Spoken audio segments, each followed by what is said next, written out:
इतना लोग निराश हुए, आम आदमी इतना निराश हुआ।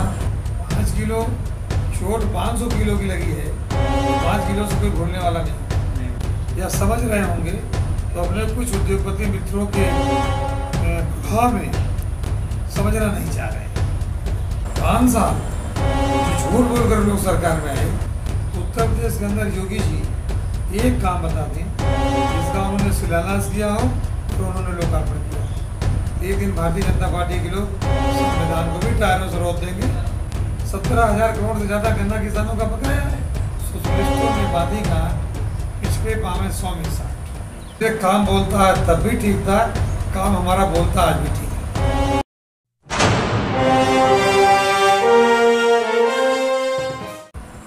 नमस्कार दोस्तों, मैं सुमित यादव। आप देख रहे हैं द सुनामी का चुनावी सफर। और पिछले करीब 2 महीने से मैं तस्वीर आपको पूर्वांचल की दिखा रहा हूँ कि पूर्वांचल के लोग क्या चाह रहे हैं, किसे अपने मुख्यमंत्री देखना चाह रहे हैं। आने वाले कुछ समय में जल्द ही तस्वीर पश्चिम की दिखाना शुरू करेंगे। और इस समय मैं मौजूद हूँ शाहगंज में वर्तमान में विधायक समाजवादी पार्टी से शैलेंद्र यादव उर्फ ललई यादव जी के आवास में मौजूद है। इनसे कुछ खास बातचीत करेंगे क्योंकि चुनाव को रह गए हैं कुछ महीने बस, और चुनाव की क्या तैयारी और विजय यात्रा लेके निकल चुके हैं अखिलेश जी भी आशीर्वाद लेते हुए तस्वीर सभी ने देखी कि मुलायम जी से आशीर्वाद अखिलेश जी ले रहे थे। तो तमाम मुद्दों पर बात करेंगे, चाहे वो हाल ही की घटना लखीमपुर खीरी हो, बढ़ती हुई महंगाई हो, रोजगार हो, सड़क हो, तमाम चीज़ों पर बात करेंगे।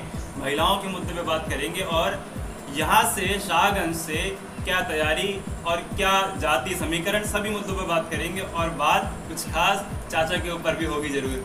जी सर, तो बहुत बहुत स्वागत है आपका और बहुत शुक्रिया समय देने के लिए भी। तो सर पहले तो ये बताते हैं, बात शुरू करते हैं कि अखिलेश जी तमाम अपने इंटरव्यूज़ में कह रहे हैं कि 400 सीट समाजवादी पार्टी ला रही है। इतना आत्मविश्वास से थोड़ा ज़्यादा नहीं है क्या?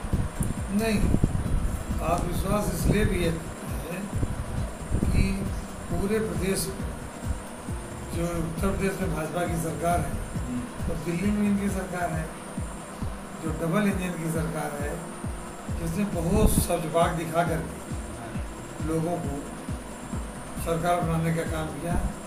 इतना लोग निराश हुए, आम आदमी इतना निराश हुआ कि आम आदमी वोट का इंतजार, चुनाव का इंतजार कर रहा है। तो इतने गुस्से में है उसको देख करके हम कह सकते हैं कि माननीय राष्ट्रीय अध्यक्ष जी हमारे श्री अखिलेश जी जो 400 सीटों की बात कर रहे हैं उसमें मुझे कहीं अनुचित नज़र नहीं आता। ये भारतीय जनता पार्टी के लिए गुस्सा प्रियंका गांधी की तरफ तो नहीं चला जाएगा?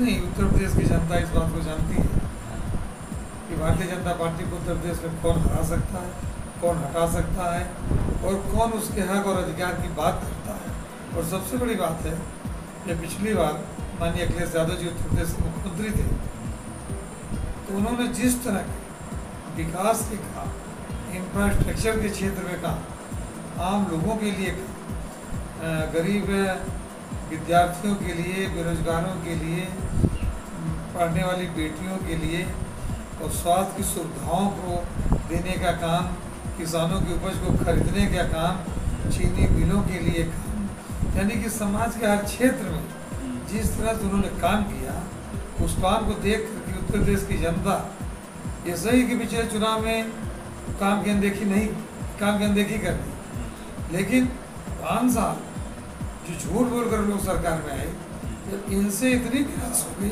तब उससे माननीय अखिलेश जी के उन कामों की याद आ रही है और इसलिए उन कामों की याद करके उत्तर प्रदेश की जनता माननीय अखिलेश जी को दोबारा मुख्यमंत्री के रूप में देखना चाहती है। तो आपने तमाम काम गिनाए। हम लगातार इस पर मैं कई सवाल फील्ड पे रहा, आम जनता के बीच से भी पूछे गए कि 2017 में नारा दिया गया था कि काम बोलता है, एक गाना भी बना था इसके ऊपर, काम बोलता है, अखिलेश जी अपने काम गिना रहे थे। तो आप 2022 में फिर उन्हीं कामों के लिए वोट मांग रहे हैं जिस कामों के लिए वोट 2017 में जनता ने नहीं दिए। ये तो काम बोलता है जो हमारा तब भी नारा था, आज भी नारा है, क्योंकि हमारी सरकार में वो चुनाव हुआ, भारतीय जनता पार्टी के लोग हम अपनी सही बात आम लोगों तक नहीं पहुंचा पाए। भारतीय जनता पार्टी के लोगों को गुमराह कर ले गए और लोग गुमराह होकर के वोट दे दिए। लेकिन जब गुमराह होने के बाद उड़ दिए, भाजपा की सरकार बन गई और उनकी सरकार में कुछ नहीं हुआ, तो लोगों को हमारा काम माननीय अखिलेश जी का 2012 से 2017 तक का उत्तर प्रदेश का किया हुआ काम याद आ रहा है। इसलिए काम बोलता है तब भी ठीक था, काम हमारा बोलता आज भी ठीक है। ठीक है, तो काम बोलता है, इस बार वोट मिलेंगे। बिल्कुल, विकास के नाम पर भारतीय जनता पार्टी शून्य रही, लोगों के दवा का इंतजाम नहीं कर पाई, ऑक्सीजन का इंतजाम नहीं कर पाई। ऑक्सीजन जो बड़ा वाला सिलेंडर जो मार्केट में 350 रुपये का बिकता है, उसे 10,000 से 15,000 में गरीब मजदूर गांव के लोगों को, शहर के लोगों को मजबूरी में खरीदना पड़ा। दवा केमीफ्लू टैबलेट का इंतजाम नहीं कर पाई, रेमडेसिविर इंजेक्शन का इंतजाम नहीं कर पाई, जो सामान्य दवाएं होती है कोरोना में, उसका भी इंतजाम सरकार नहीं कर पाई। उत्तर प्रदेश की जनता इस बात को भूली नहीं है। कोई उत्तर प्रदेश का ऐसा गाँव नहीं है जहाँ पर कोरोना से मौतें न हुई हों। तो 5 किलो मुफ्त राशन इसको बुला तो नहीं देगा कहीं? 5 किलो चोट 500 किलो की लगी है, तो 5 किलो से कोई भूलने वाला नहीं भूलने वाला। अभी 3-4 दिन पहले का बयान था माननीय शिवपाल सिंह यादव जी का कि अखिलेश जी ये सोच रहे हैं कि हम लोग ये चुनाव जीत चुके हैं, अगर हम 403 पे लड़ने लगे तो हद से बुरा होगा। अब उनके बयान पर मैं कोई टिप्पणी नहीं करना चाहता, लेकिन मैं इतना जानता हूँ, उत्तर प्रदेश की जनता चाहती है कि अखिलेश जी मुख्यमंत्री बने, और इस बार उत्तर प्रदेश में सिर्फ भारतीय जनता पार्टी को हटाने के लिए और अखिलेश जी को मुख्यमंत्री बनाने के लिए लोग वोट करेंगे। इतना मैं कहना चाहता हूँ। एक चीज़ लोग समझना चाह रहे हैं, क्योंकि काफ़ी कन्फ्यूज़न है यहाँ पे। एक तरफ अखिलेश जी ये बोलते हैं कि चाचा जी का आशीर्वाद हमारे साथ है, दूसरी तरफ शिवपाल जी ये बोलते हैं कि अखिलेश जी मिलने को राज़ी नहीं है, समय नहीं दे रहे। देखिए, हमारे नेता माननीय अखिलेश यादव जी बेहद संस्कारवान व्यक्ति हैं। मैं समझता हूँ भारत की राजनीति में उतना संस्कारवान व्यक्ति आप खोजोगे तो शायद कोई मिलेगा। कभी कभी उनके संस्कार को लोग कुछ कमजोरी समझ लेते हैं, लेकिन मैं कहता हूँ कि बेहद संस्कारवान व्यक्ति हैं। माननीय नेताजी से उन्होंने संस्कार सीखा है, और माननीय नेताजी इस देश के बहुत बड़े नेता हैं, आज के नेताओं में बहुत बड़े नेता हैं, और उन्होंने जो संस्कार दिया है माननीय अखिलेश जी को, माननीय अखिलेश जी उस संस्कार को लेकर चल रहे हैं, और वो सबका सम्मान करते हैं।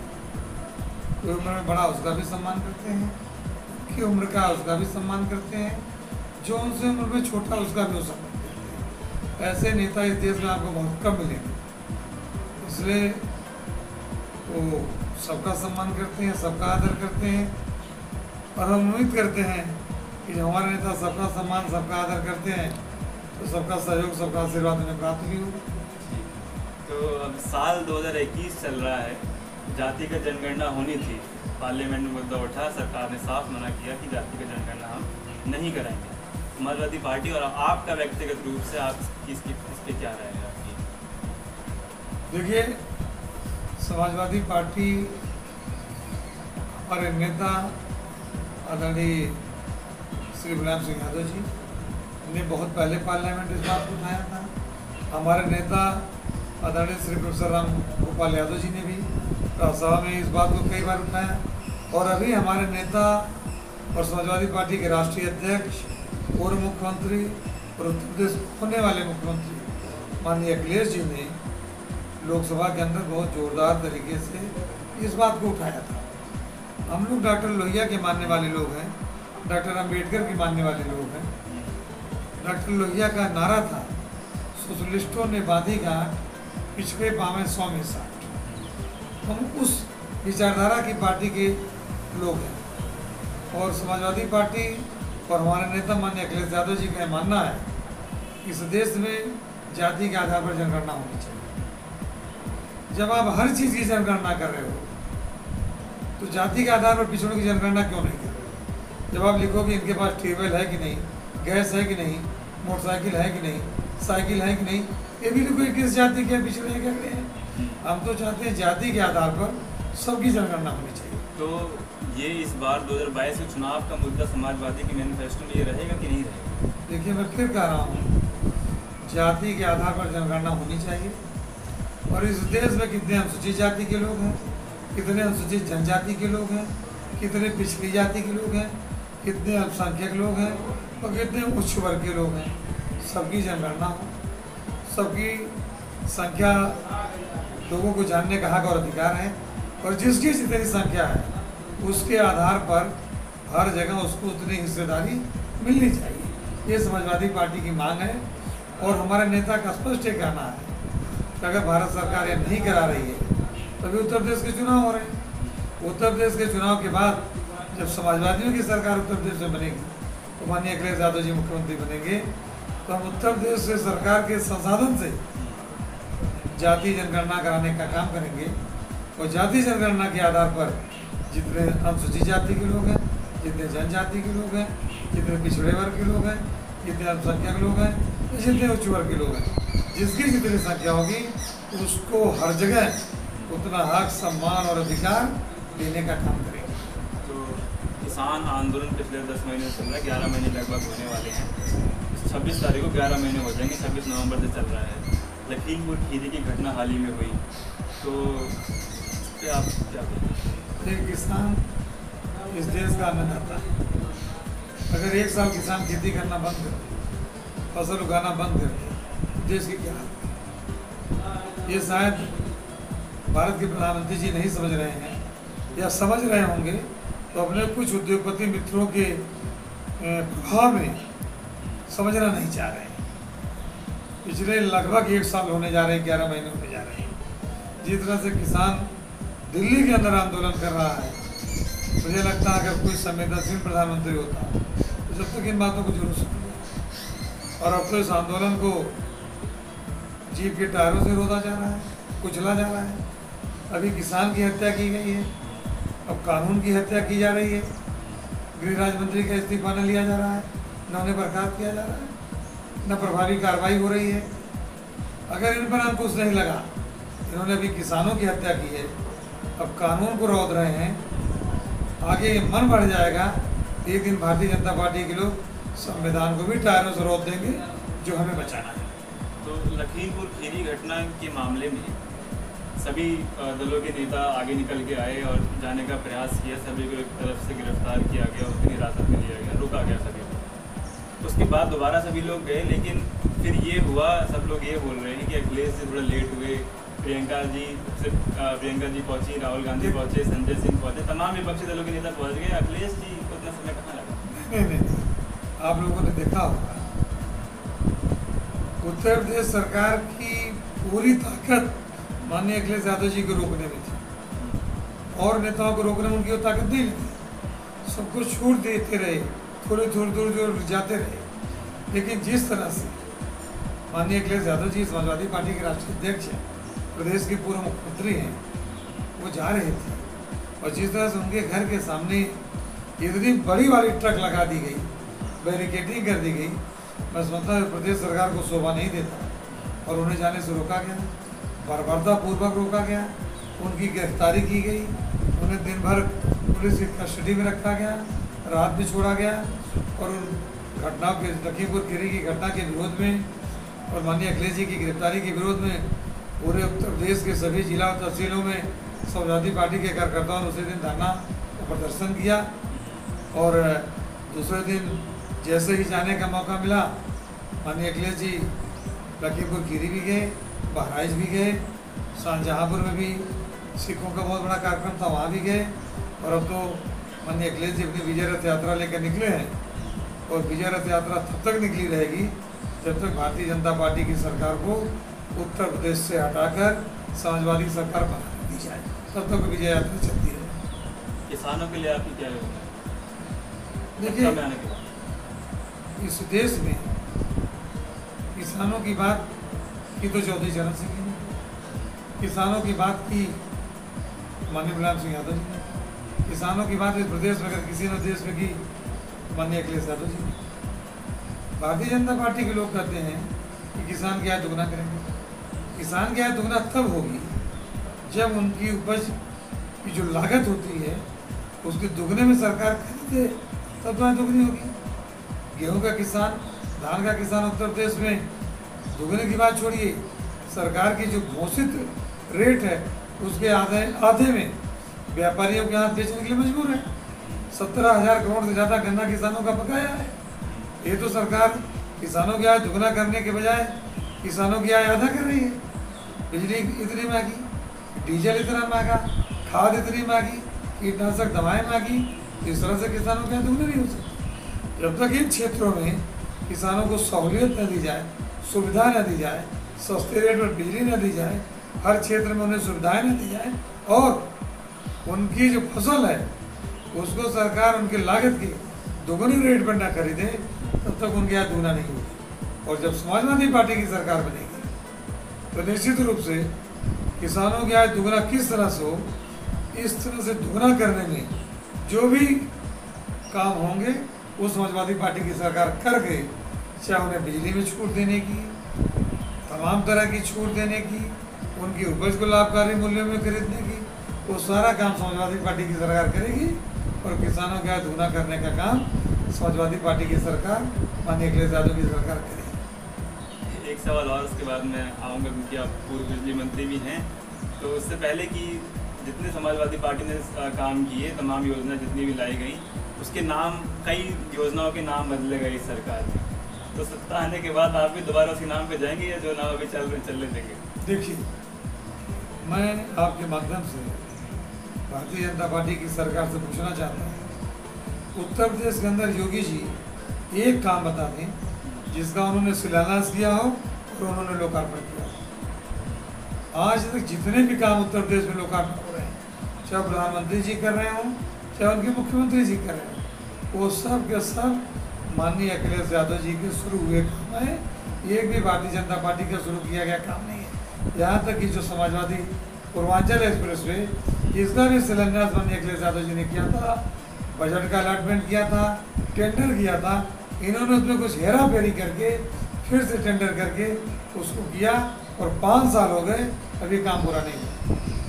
ये भी माननीय अखिलेश यादव जी का किया हुआ और अधिकांश जमीनें समाजवादी सरकार की खरीदी हुई जमीनें हैं जिस पर पूर्वांचल एक्सप्रेस वे बना।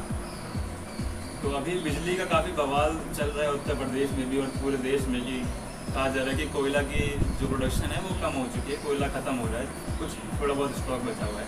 आप समाजवादी की सरकार में बिजली मंत्री रहे, तो बिजली की कटौती और बिजली की महंगाई उत्तर प्रदेश में, इसके बारे में आप देखिए, जब आपके अंदर इच्छा शक्ति नहीं होती तो आप कुछ नहीं कर सकते। क्योंकि भारतीय जनता पार्टी दिल्ली और लखनऊ में दोनों इनकी सरकारें जनता को गुमराह करके आई हैं, जनता को बरगला कर आई हैं, झूठ बोल कर आई हैं, असत्य प्रलाप करके आई हैं और इन्होंने अपने कुछ उद्योगपति घरानों से वादा कर रखा है, हम आपके लिए काम करेंगे। इनका प्रदेश की आम जनता से कोई लेना देना नहीं। कल कोल इंडिया के अधिकारी का मैं बयान सुन रहा था, उन्होंने कहा कहीं कोयले की कमी नहीं है। सवाल कोयले की कमी नहीं है, सवाल है उत्तर प्रदेश की सरकार ने तो पैसा ही नहीं दिया। एक ही आदमी पावर कॉर्पोरेशन का चेयरमैन, कोई आदमी उत्पादन निगम का चेयरमैन उत्तर प्रदेश के अंदर, तो क्या उसे पता नहीं था कि हमें कितने कोयले की जरूरत है, कितना कोयला कहाँ से आएगा, कितना पैसा हमें कहाँ देना है? ये एक बड़ी साजिश है भारत सरकार की, इसमें उत्तर प्रदेश सरकार भी शामिल है। ये लोग कृत्रिम अभाव पैदा करके अपने कुछ उद्योगपति घरानों को फायदा पहुंचाना चाहते हैं और उसी साजिश की तरफ चल रहे हैं।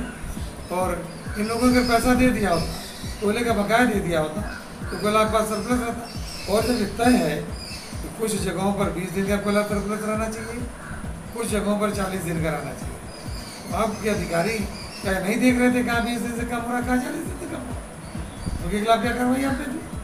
ये सरकार का प्री प्लान एक तरीका है और देख लेना यार, कुछ दिन बाद कृत्रिम अभाव पैदा करके ये अपने कुछ उद्योगपति घरानों को लाभ पहुंचाने का काम करें। तो आप कह रहे हैं कि ये कुछ कमी है नहीं, खाली चाल चली जाए? बिल्कुल साजिश, चाल नहीं साजिश। साजिश। और अगर साजिश न होती तो उत्तर प्रदेश सरकार, उत्तर प्रदेश का बिजली पावर कॉर्पोरेशन पैसा क्यों नहीं दिया? कोल इंडिया कोयले का बकाया क्यों नहीं दिया? बहुत ज़्यादा पैसा तो था नहीं। अब कोयले का बकाया समय पर देते आपको कोयला मिलता। अभी 10 रुपये का बकाया किसी गांव के गरीब का होता है, ये उसके खिलाफ FIR कर देते हैं, उसको जेल दे देते हैं। तमाम सरकारी संस्थाओं पर पावर कॉरपोरेशन का पैसा बाकी है, तो उन्हें उनके बजट से कटौती करके पावर कॉरपोरेशन को पैसा दे करके उन सबका बकाया दिया जा रहा है। ये सरकार एक साजिश कर रही है, ड्रामा करके, इस साजिश करके ड्रामा करके अपने उद्योगपति घरानों को फायदा पहुंचाने का काम कर रही है। उनको प्रदेश की जनता से कोई लेना देना नहीं। तो काफ़ी सवाल कि उत्तर प्रदेश की राजनीति जो है केंद्र की राजनीति तय करती है। उनकी लोकसभा में भी 80 सीट उत्तर प्रदेश में आती है। 22 के चुनाव के बाद क्या अखिलेश जी दिल्ली जाने का भी तैयारी करेंगे? 22 के चुनाव के बाद अखिलेश यादव जी अपार बहुमत से उत्तर प्रदेश के मुख्यमंत्री बनेंगे और उत्तर प्रदेश के मुख्यमंत्री के रूप में उत्तर प्रदेश को देश का सबसे विकसित प्रदेश बनाने का काम करेंगे। अभी इस पर माननीय अखिलेश जी काम कर रहे हैं, आगे की बात आगे। चलिए ठीक, बहुत शुक्रिया आपको। तो ये थे हमारे साथ पूर्व समाजवादी पार्टी से पूर्व बिजली मंत्री और वर्तमान में शाहगंज विधानसभा से विधायक श्री शैलेंद्र यादव जी उर्फ ललई यादव। तो इनसे हमने बात करी कि समाजवादी पार्टी की क्या तैयारी और क्या योजनाएं किसानों के लिए और कितनी तैयारी, क्योंकि लगातार अखिलेश जी बात तो खैर कर ही रहे हैं कि 400 सीट समाजवादी पार्टी टारगेट लेके चल रही है और विजय यात्रा भी निकल चुकी है। कल आपने यात्रा देखी होगी, कानपुर से हमीरपुर तक की यात्रा थी। तो फिलहाल मैं तस्वीर यहीं ख़त्म कर रहा हूँ, कहीं और से आपसे मुलाकात होगी किसी और वीडियो में कुछ और लोगों के साथ। तो जुड़े रहें हमारे साथ, देखते द सुनामी। तब तक के नमस्कार, खुश रहें, स्वस्थ रहें।